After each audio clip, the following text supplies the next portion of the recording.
Hello and welcome to Identity Office Hours. I'm your host, Mike Schwartz, founder of Glue. Today is episode 177. The topic today is post-quantum cryptography, or PQC, the transition in IAM. Our guest today is Udara Patham, Associate Technical Lead at WSO2. Welcome, Udara. Welcome. Hi, Mike. It's a pleasure to be here. So, Udara, before we dive into the actual content of the episode, I thought it would be nice if you could tell us a little bit about yourself. I know you're just starting in your career, but tell us a little bit about how you got here. Yeah, first, I learned computer science and engineering at University of Mordo in Sri Lanka. Then I worked at a part-time engineer in front-end development in FCode Labs and Yara Labs. Then I got the opportunity to join WSO2, and I started working on IAM sector, WSO2 Identity Server. Then in 2023, I started working on post-quantum security, and I'm still working on that. Awesome. Okay, well, that is the topic today. Um, PQC, as I said, or post-quantum cryptography. It's a topic that everybody in our industry is sort of aware of, but I think let's start with an easy question about the attacks that might occur as a result of the move to PQC.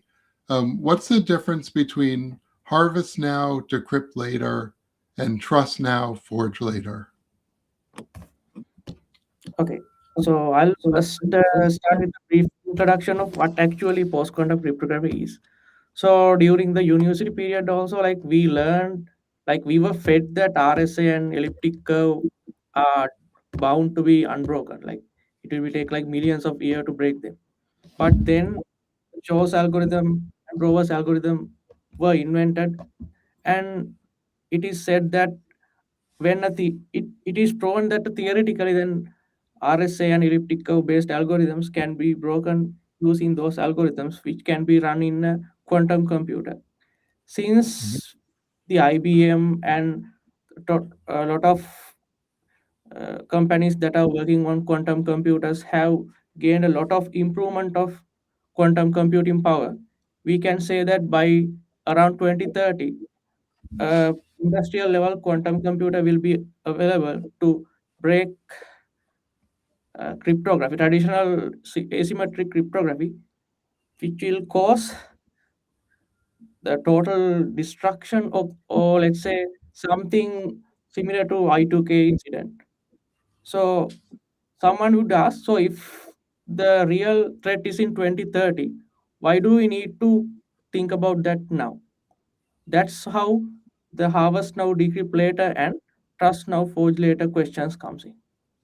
So harvest now, decrypt later means, so let's say our sensitive information is encrypted with traditional cryptographic methods like RSA, OICDSA. Even though it is encrypted now, an adversary can store the encrypted data along with the public key of the data which is encrypted from. And whenever a powerful enough quantum computer comes along, they can use that to de public key and the quantum computer to break that public key and derive the private key from that, and they will be able to decrypt the encrypted data in that future. If the encrypted data is valid in that future, let's say we have encrypted some PII or stuff like that, which can have a long lived period than some smaller things like passwords and access tokens. So the Can I just criticality hit of pause there for a second? So with harvest now, decrypt later, what we're saying is that if data is exfiltrated, so let's say I'm a hacker and I steal encrypted passwords, I can't decrypt them now, but later I'll be able to decrypt them and use them. But it still requires me to exfiltrate some data, some encrypted data, correct? Yeah, correct. Okay, so what's the difference then between that and the attack that you're describing, trust now, forge later? Trust now, forge later is about digital signatures, and harvest now, decrypt later is about encryption. So the main difference between harvest now, decrypt later, and trust now, forge later means, so even so it's really easy to do the trust now, forge later attack than harvest now, decrypt later. That is because the only thing we need to do is achieve the public certificate which the uh, entities have been signed from. And whenever the certificate has been decrypted with a quantum computer, then we can get that private key and we will be able to impersonate that signature that the original certificates had been signed from. The major threat of trust now forge later is we whenever the certificate has been signature has been compromised, we will never be able to differentiate which entities were signed by the real person and which entities were signed by the impersonator. Also, the ROI between trust now forge later and harvest now decrypt later is has a much difference because in trust now forge later, by decrypting a single certificate, the attacker will be able to utilize a lot of signa- to forge lot of signatures rather than harvest now decrypt later can only use one decrypted key to decrypt a single entity of encrypted data. So what you're saying is that with harvest now, decrypt later, where maybe I steal some encrypted passwords, I can decrypt the passwords, but that's it. Yeah, But with trust now, forge later, the number of documents that I might be able to generate is infinite, and yeah. so it's new artifacts that are being created by the attacker versus just old artifacts. And in a way, it's the difference between encryption and signing. You're talking about with with um, with harvest now, decrypt later. We're talking about um, encryption keys being let's say de um, I don't know what the right word is. Um, I guess they're not really decrypting it. They're finding the corresponding key in the asymmetric key pair, right? Yeah, So yeah. with encryption, that's bad, but with signing keys, it's even worse. And of course, in identity, we do a lot of signing. So what are some of the real world use cases um, that we might have to worry about? Like what types of things would they sign that might or disrupt our businesses? So one of the things is it is used in software distributions. Let's say software binaries need to be signed from a trusted source, and also the certificates used in SSL. So so we need to get our server certificate signed by a CA. So if a CA authority was attacked by a quantum threat, then all the CA certificate signed by the trusted authority will be compromised. And Um, so, also, so okay, we, yeah, I was going to say, just to make this real. So let's say I'm a device manufacturer. Like let's say I make network access devices, and I embed in that hardware a a certificate so that I can verify that I'm only going to allow this network device to connect if it's like one of a valid, device that my company made. Today, there's a lot of trust models based upon that system. This is a verified car or this is a verified network device. So what we're saying is that after 2030, if that public key can be decrypted, those network devices and automobiles might still be around, but now attackers could build a new network device and install what looks like a valid authenticity key, and it would be impossible to tell the difference between an authentic manufactured device and a fraudulent device. Is that the concern? Yeah, that's correct. Any other use cases that, I mean, that's a troubling use case because I feel like a lot of our society is built on this, the distribution model for authenticity. But any other use cases that particularly worry you? Also, there can be use cases where we use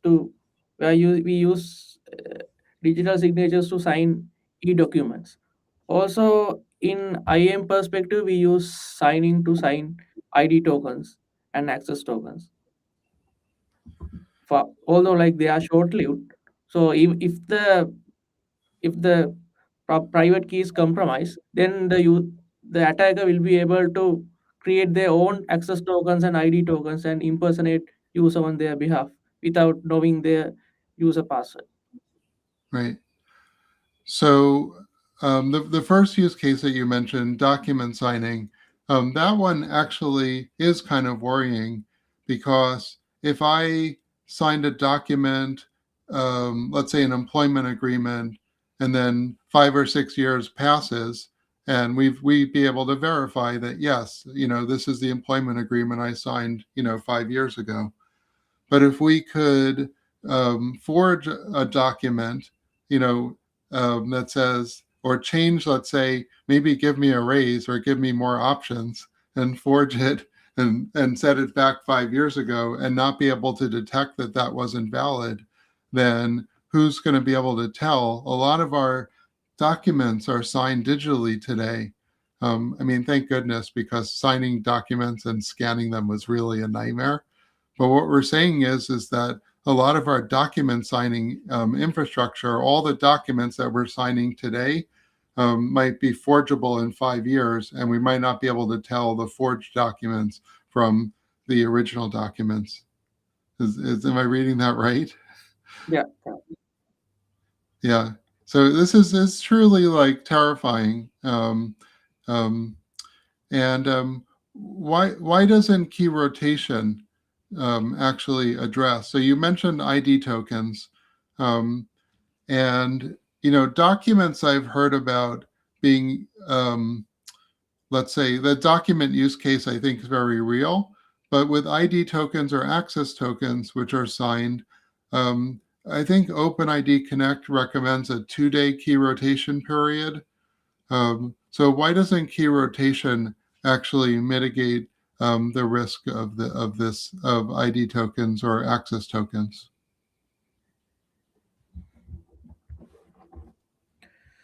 So the key rotation actually can avoid using the existing keys with the current system. So even if the attacker get hold of the existing key, the older private key, if we rotate the private key with the newer private key, that private key will not be able to used in the server to verify. But depending on the way the application has been written, so let's say some SAML applications need to store the certificates in the SAML metadata. So if the application does not uh, dynamically get certificates from the server and store the whole certificates inside, so that time that key rotation might not work. So if the architecture is correctly designed, then key rotation will be able to mitigate things like ID token, because only the ID token is verified by the server. It is different from the document signing and other use cases. Yeah. We'll go into the IAM use cases a little bit more. And actually, I wanted to mention another, best practice, I would say today, or which is publishing private keys. In OpenID Connect, we have a well-known OpenID configuration. Um, I call it the configuration document, or it's the discovery document. And this lists basically, this has a claim which will refer you to the public URL, which has all of the public keys that are used to sign and encrypt data or tokens normally. Do you think that's a bad practice, actually? Should we stop doing that, publishing our public keys and making it so easy to find out what they are? Or should we lock down our public keys and maybe release them only on a need-to-know basis? In my opinion, the correct way is to migrate to post quantum algorithms rather than. Uh, I believe that the public keys which are exposed from well-known endpoint and in JWK's endpoint, so that's the key of public key cryptography. The public key cryptography assumes that the public certificate should be available freely. So I think the security should come from the algorithm itself. So with the advancement of post quantum algorithms, we should be able to use post quantum algorithms to generate these public and private key pairs. If we expose these post quantum algorithms public keys, since they are protected from quantum attacks, then we will be able to use them freely without worrying about this in the future. So the answer is use better algorithms. Don't hide your public keys. It probably won't work anyway. Okay, fair enough. Um, so which IAM components do you think will be the hardest to migrate to PQC? I think there are two things. One is most of the legacy IAM components will be hard to migrate. Things like WS Trust and SAML. So since these these specific to migrate to a post quantum algorithm, as the specifications need to be updated, and also these the most of the research are going around OIDC specification. Like I have seen drafts on JOSC on post quantum algorithms, but when it comes to SAML, the research and contribution will be lower than that. And also the next hardest part to migrate will be asymmetric encryption, because I haven't seen much effort going on post quantum asymmetric encryption, uh, like how like most of the algorithms and IETF drafts are currently based on post quantum digital signatures.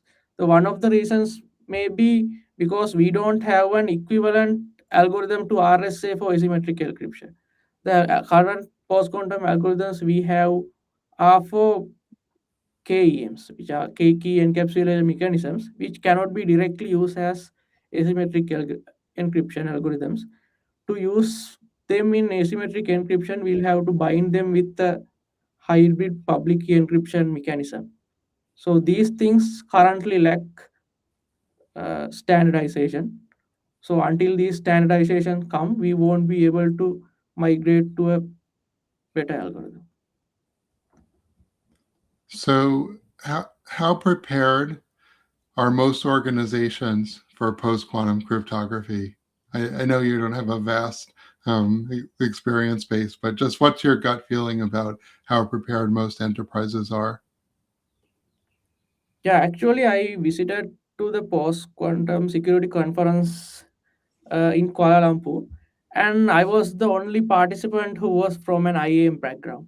So I think that's how I feel. How the other IAM vendors are uh, aware about this. So I believe that there will be a lot of. I hope there will be a lot of discussions going on this right now, but I think the spotlight has been gone to agent identity and stuff. So I doubt whether we are going under the radar too much until the time comes, because like the from the NIST and other uh, vendors, standardized entities recommend to uh, deprecate RSA and EC by 2030. So I wonder whether we are waiting too much to enter to the press. Yeah. My guest last week, Alex Weinert, who's a longtime Microsoft identity engineer and leader, he made an interesting point about how older technologies never really go away. We just add new things, but the applications never get updated. And so you mentioned SAML and WS Trust, but actually Kerberos and Radius and LDAP are still around, and applications are there that rely on them. And so um, I don't know. There's a chance SAML might get updated. Oasis, I don't know if they wound up the Oasis technical committee. They might have, but I think there's a chance SAML could get upgraded. But I don't know. Kerberos and these older things are still in use. So my assessment is, just sort of my gut feeling is that enterprises are really not ready at all to do this. And so let me actually dive into a related question.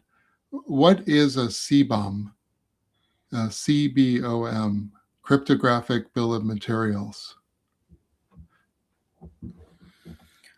So CBOM is a term mainly used in PKI community. So CBOM is a technique. So it's a cryptographic version of bill of materials, which is used to identify the current cryptographic entities used in a certain program. So so it will tell what is the cryptographic algorithms used and where it is used. And so let's say if it is a certificate, where when it will be expired and stuff. So CBOM is used to get an overall idea about what are the cryptographic algorithms and where it is used in a product. So CBOM will be used to measure the current status of a uh, product. If they are trying to migrate to a more crypto agile environment, they need to assess the criticality of the situation. They need to know what are the algorithms they are using. They need to know what are the data they are securing in these algorithms. So depending on the data, the criticality of the situation may vary. So CBOM is one of the ways. I think it was initially introduced by IBM. So CBOM is one of the ways that we can use to assess the situation of an existing system. So ideally, every piece of software would have a CBOM, and then we'd be able to collect all these CBOMs and understand our cryptographic sort of exposure or the task. But realistically, this is, I hadn't heard of this CBOM term until like this morning. So all the software produced in the last 20, 25 years probably won't have a CBOM. And so it seems like the type of thing where we could say it should be a best practice going forward that you have this formalized way to talk about the cryptographic algorithms that you're using. But I think that's not going to, realistically, that's probably not going to happen for some time until we really make an effort to introduce this into the software supply chain and evangelize it a bit. So getting back to my question about like how ready are enterprises, if we don't even know or have a good way to know all the crypto used in all of our applications, I think my conclusion is we're not very ready at all. Especially if it's like you said, if 2030 is the date at which um, post quantum computers might be available to attackers. So let me ask sort of a deeper question here. If PQC algorithms dramatically increase the size of keys or certificates, what does that mean for the core protocols like TLS or OpenID Connect? Do we need structural redesign of those protocols in order to accommodate these new algorithms? So, from the TLS perspectives, I have seen some articles written by Cloudflare. So they are saying that Cloudflare has already implemented post quantum TLS in their infrastructure. They are saying that the now the client hello, which is the first request in the TLS handshake, takes more than one data packet to transfer because it's using post quantum algorithms. Because the most downside of the post quantum signatures is the size. From the performance space perspective, the time to do encryption and decryption, the classical algorithms and the post quantum algorithms perform the same way. But the key size of algorithms like MLDSA and MLKEM have 10 folds or maybe 20 folds than the traditional algorithms. So one of so to mitigate that, so one of the recent articles I saw a couple of days ago, Google have started using Merkle trees for TLS authentication. It is something like a tree structure where the client and server, so the client and server will the certificates are stored as a tree, and the server will sign the whole tree, and the client can verify a certificate if it's inside a node by going through its hashing path in a tree. It's something like a tree traversal algorithm. So it will dramatically reduce key the storage and the data that need to be transmitted between the client and the server.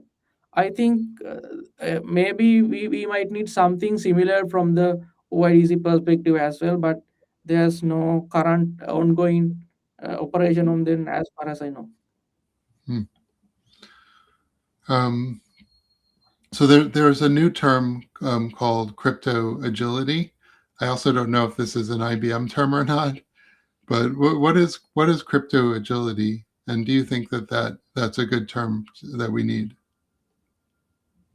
Yeah, actually, I think the crypto agility is the best way that we can handle these post quantum threats. So crypto agility means so the it's looking at our systems from architectural perspective from a new way, because for a long time we thought that our current crypto algorithms are secure enough, so we never thought of making the cryptography paradigm dynamic. So our most of our if we see our legacy code, most of the algorithm names are hard coded. The keys can be stored in a static place. Most of our current architectures are not designed in a crypto agility way. So there are different levels of crypto agility as far as I understood. So it's going from changing the name of the changing the algorithm to changing the so it goes from decoupling the place where the algorithm is residing, and it goes from decoupling where algorithm resides to the place where the actual encrypted data is stored. So in the highest form of crypto agility, the system, you don't need to know where the actual encrypted data is stored. So they will using a they will communicate. Let's say the application will get and set the encrypted data in a different storage. Then the application don't need to think about what is the algorithm that is used to encrypt the data, where the data is stored, how or when the key is rotated. So application all the business logic can be decoupled from the cryptographic operations. So that is the highest level of cryptographic agility.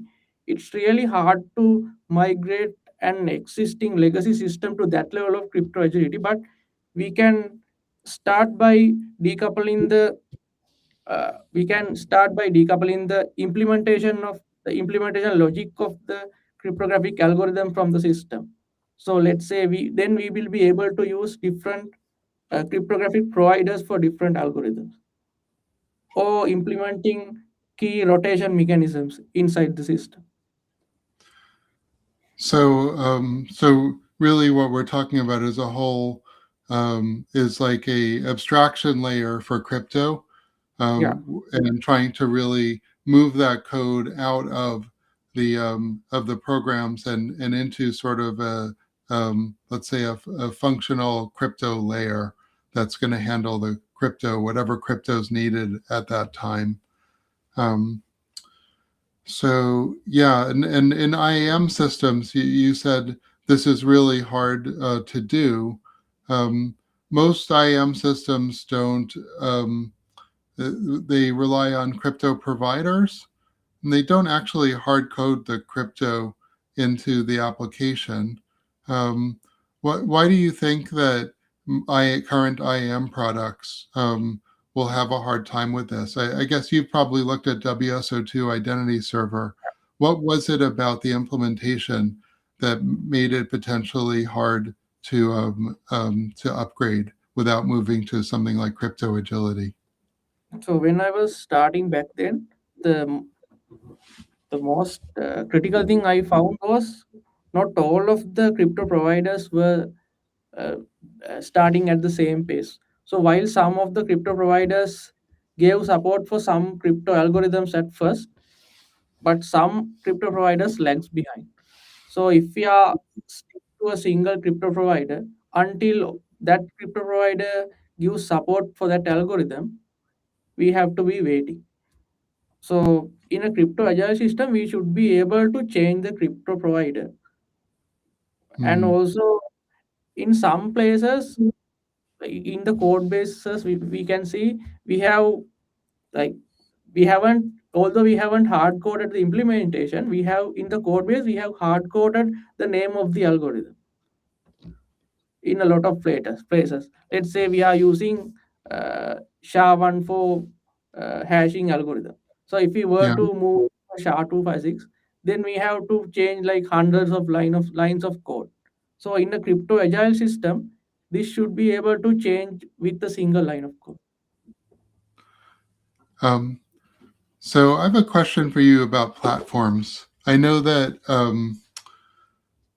we're actually planning an episode on WSO2 Go Thunder Identity Server, which is a new version of Identity Server being ground up rewritten in Go.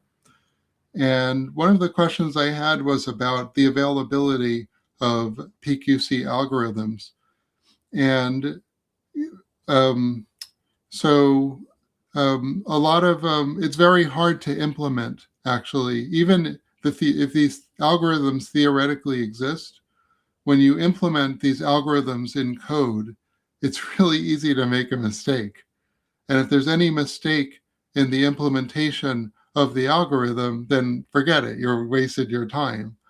And so it takes a long time to actually prove that a specific implementation of an algorithm actually meets the theoretical goals that are outlined in the mathematical paper that defines that approach. And so, in the past, NIST has really led an effort to validate cryptographic algorithms. So one of the benefits of FIPS um, is that there are lists that they actually test certain and approve certain algorithms as being effective at implementing the goals.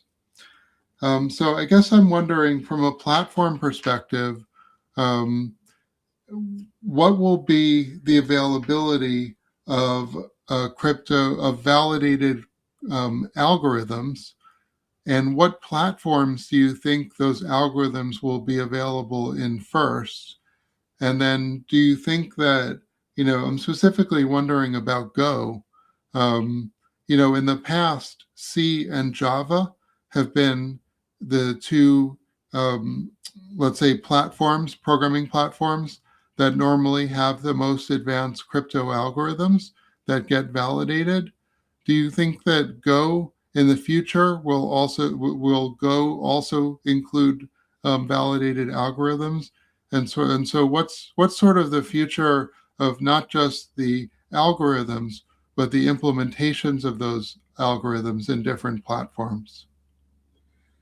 Yeah, that's a great question. So if we talk about the, the issues in the implementation, I can think about so one of the issues that came out in 2023, a vulnerability that called Kyber slash.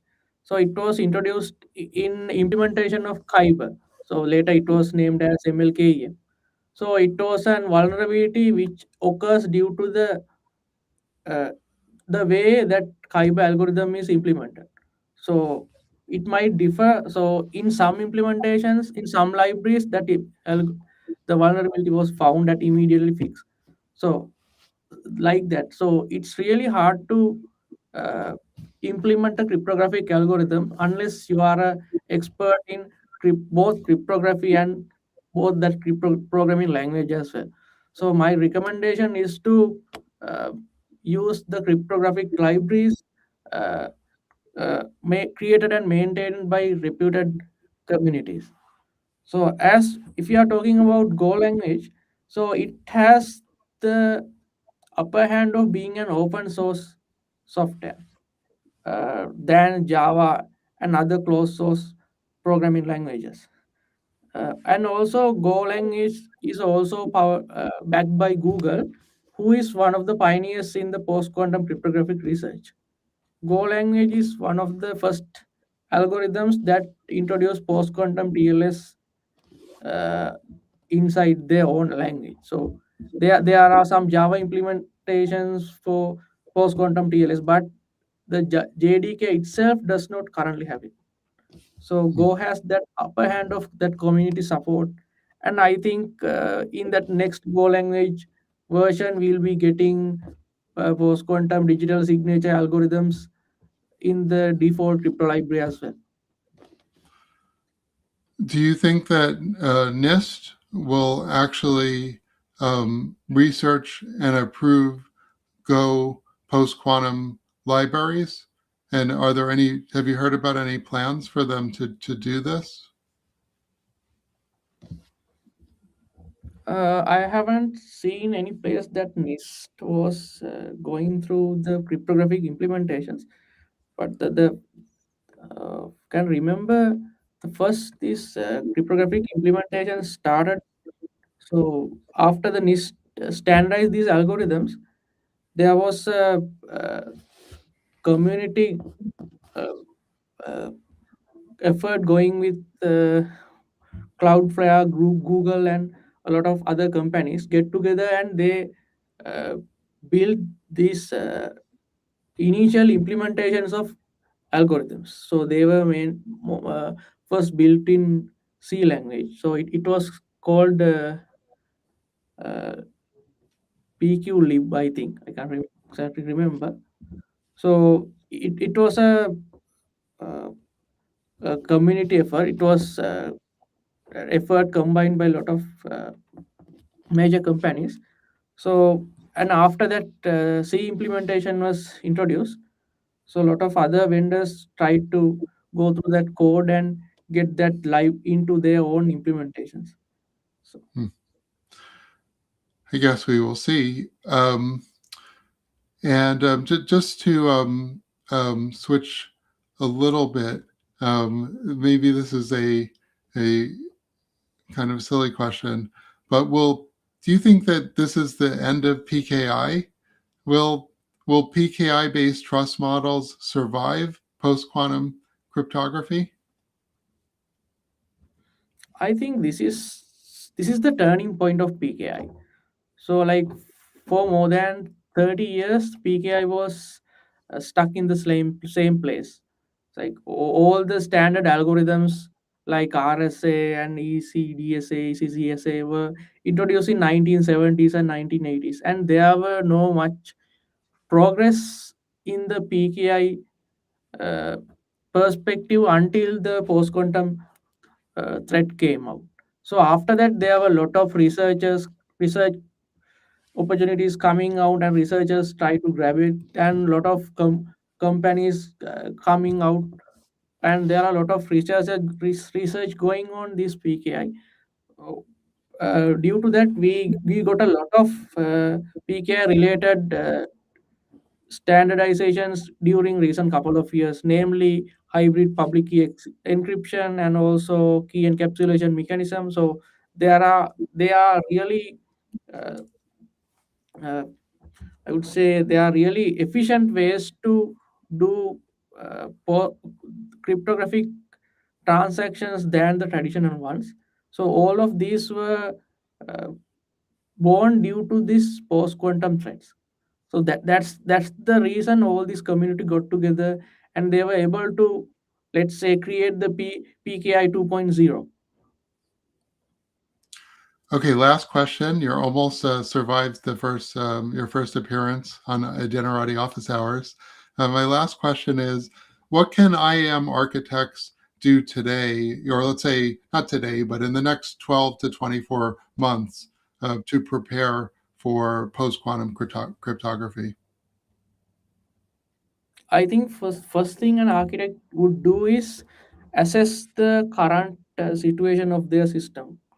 They should have an idea what are the algorithms they use, what are the cryptographic providers they depend on, what are the entities they are protecting these protected by these cryptographic algorithms, and how critical those data are. And like there is a uh, theory called Moscow's inequality, which if let's say if the validity of the data secured by the algorithm is greater than the time to uh, time until the next until the first quantum computer comes, then you are at risk. So the architectures need to assess the criticality of the data that they have. So let's say, so some data have that it depends on the TTL.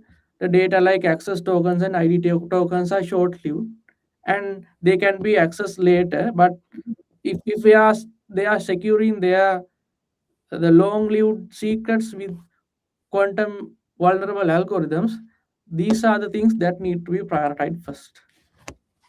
See, good advice. And so I always like to give the guests an open-ended time to just say anything they want, any announcements, next steps, or takeaways. So before we break, any last thoughts?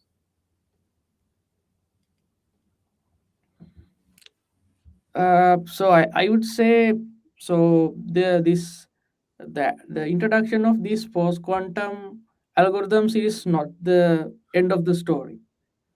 So because we are still in the baby stage of cryptographic algorithm, I would say we are still in the 1970s of the cryptographic algorithm. We are still having a couple of qubits in a computer. So we would never know in the future how capable or how powerful these quantum computers will be. So in the future, we might even the current cryptographic algorithm will be broken in the future. The most important thing that we have to keep in mind is the cryptographic agility. The algorithms currently safe might need to be able to be swapped in the future. Therefore, we should make our systems agile to be safe as far as possible. Awesome. Well, I got a lot out of this episode. I found it very informative. Just a quick note, every episode has notes, and Udara provided some excellent articles. So you can find those on glue.co/IOH-177, which is the same for all the episodes. Just put in the episode number and you'll find the episode notes. It's up on GitHub Wiki. I wanted to quickly announce the next episode. which is, oh, we should have the pigeon background. Sorry, wrong background. So the next episode is, we're going to have MOSIP on again, which is the modular open source identity platform that's geared towards citizen identity. And they've developed a new standard to present like a signed identity document in a QR code. And they've registered this identity document, and it's called Claim 169 in the IAM CBOR registry. So we've reserved episode 169 in honor of that number. And so this episode got a little delayed. I believe we're on currently on episode 177. So we're going back in time to do this episode 169 next time. But it's a really interesting topic. A lot of people ask, like, why can't I just present a QR code? Whether there'll ever be a post-quantum QR code, I kind of doubt it, but given the key sizes. But anyway, it's an interesting conversation, and sometimes security isn't about perfection. It's about risk mitigation, and maybe there's a part for this QR code to play. So please join us on Thursday. And with that, I will say thank you very much, Udara, for helping me understand this topic better. And thank you, audience, and we'll see you next time. Okay, thank you, Mike. Bye.